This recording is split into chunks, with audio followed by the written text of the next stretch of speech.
Assalamualaikum warahmatullahi wabarakatuh. Yang saya hormati Bapak Ibu Dewan Juri serta teman-teman yang berbahagia.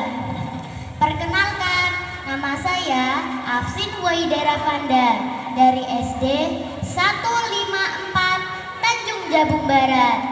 Saya di sini akan bercerita yang berjudul Putri Pinang Masa.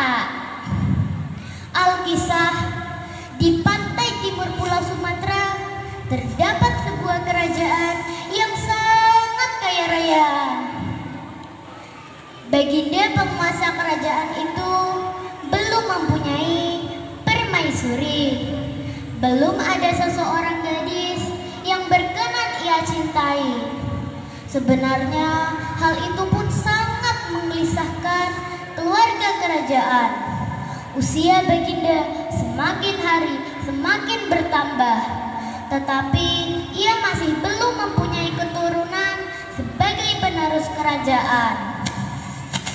Suatu hari, dari para semua pembantunya, Baginda mendengar kabar bahwa ada seseorang gadis yang sangat cantik dari daerah Minangkabau. Putri Pinang Masa terkenal akan kecantikannya. Kulitnya putih kemerah-merahan seperti namanya, yaitu bagai kulit pinang yang masak. Siapa yang memandang pasti akan terpesona. Tetapi ada sifat yang kurang terpuji pada gadis itu. Ia lebih menyukai harta kekayaan.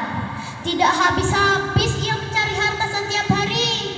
Hanya harta berlimpah saja yang diimpikannya.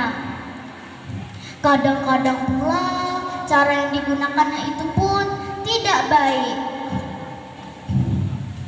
Setelah berunding dengan para keluarga kerajaan dan para penasehatnya, Baginda pun mengirim utusan ke daerah Minangkabau untuk melamar Putri Pinang Masa.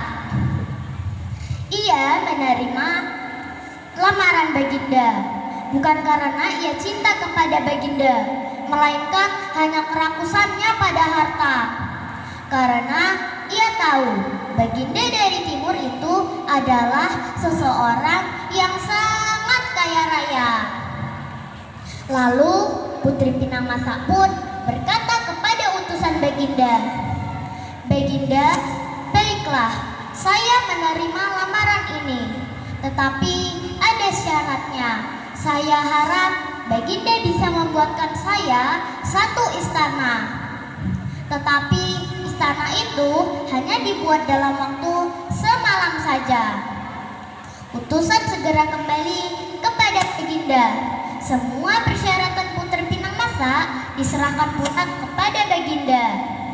Ternyata Baginda menyanggupi persyaratan itu, sebab ia sangat mencintai Putri Pinang Masa.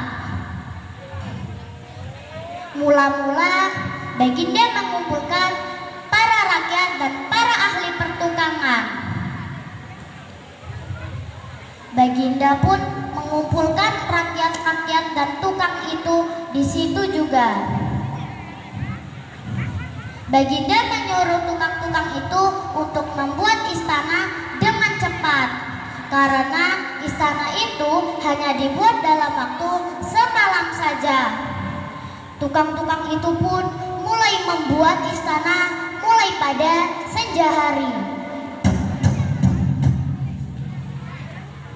Baginda pun berkeliling melihat-lihat orang yang sedang bekerja. Saat tepat tengah malam, Baginda pun berkeliling lagi. Tetapi Putri Pinang Masa merasa khawatir karena hal yang dicari belakang-belakangan itu hanyalah tidak mau menikah dengan Baginda. Dan ternyata Baginda dari timur itu adalah seseorang yang sangat sakti. Ketika istana itu hampir selesai, Baginda merasa sangat gembira karena telah muncul kata baru di tengah-tengah kota itu. Tetapi di balik itu, Putri Pinangmasa merasa sedih karena ia tidak dapat tidur malam itu. Ia pun terus mencari akal. Tiba-tiba ia mendapat ide. Ia pergi ke kandang-kandang ayam. Lampu yang sangat terang itu dipasang di kandang-kandang ayam. Ayam-ayam mengira hari telah pagi karena lampu yang sangat terang itu menyinari kandang mereka bagaikan matahari. Ayam-ayam pun berkokok bersaut-saut, kukuruyuk, kukuruyuk, kukuruyuk, kukuruyuk. Lalu Ratu dan Baginda yang sedang bekerja itu pun terkejut, dan para tukang-tukang itu pun juga terkejut. Lalu Baginda pun berkata kepada rakyatnya, "Sudah, hentikan pekerjaan ini." Rakyat pun berkata lagi, "Mengapa Baginda? Bukankah istana kita ini hampir selesai?" Baginda pun berkata lagi, "Betul katamu, tetapi kita telah gagal dalam perjanjian. Perjanjiannya sampai ayam berkokok bersaut-saut." Rakyat pun berkata lagi, "Iya Baginda, tetapi sepertinya ini belum pagi benar, belum saatnya ayam berkokok." Baginda pun berkata lagi, "Sudah, pergilah kalian ke tempat kalian masing." Akhirnya para rakyat itu pun pulang ke tempat mereka di negeri timur. Tetapi Baginda hanya terdiam di tempat itu. Hati beliau hancur, harapan beliau putus di tengah jalan. Lalu saat Putri Pinangmasa sedang berjalan, tiba-tiba ia menemui Baginda. Ia pun berkata kepada Baginda, "Baginda, apakah istana yang belum selesai ini hendak Baginda hancurkan lagi?" Baginda hanya terdiam, hanya menatap wajah Putri Pinangmasa tanpa berkedip. Lalu Baginda pun berkata, "Putri, apakah harta yang paling penting bagi dirimu?" Putri Pinangmasa pun menjawab, "Oh ya, hartalah yang paling penting bagiku, penting sekali." Lalu istana yang belum selesai itu diserahkan kepada Putri Pinangmasa, dan barang-barang berharga seperti emas, perak, permata yang sangat banyak itu pula diserahkan kepada Putri Pinangmasa. Dan Baginda pun pulang ke tempatnya di kerajaan timur. Putri Pinangmasa pun berpikir bahwa kekayaan sebanyak itu tidak berarti bagi Baginda. Ia pun ingin menguasai kerajaan Baginda di timur. Sungguh benar-benar wanita yang sangat rakus dan tamak pada harta. Lalu Putri Pinangmasa pun menyusun sebuah rencana. Mula-mula harta pemberian Baginda itu dijual. Ia pun memperoleh uang yang sangat banyak. Uang itu dibeli untuk membeli senjata dan menyewa para prajurit-prajurit. Para prajurit-prajurit sewaannya itu pun disuruh Putri Pinangmasa untuk menyerang kerajaan Baginda di timur.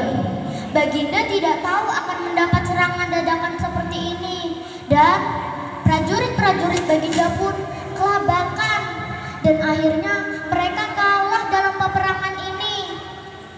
Saat itu pula Putri Pinangmasa menjadi raja di negeri itu, dan negeri timur diubah namanya menjadi Putri Pinangmasa. Orang-orang dari negeri lain menyebutnya sebagai negeri Pinang. Pinang dalam bahasa Jawa artinya Jambe. Maka raja-raja di Jawa pun menyebutnya sebagai kerajaan Jambe. Lama-lama pula Jambe disingkat menjadi Jambi.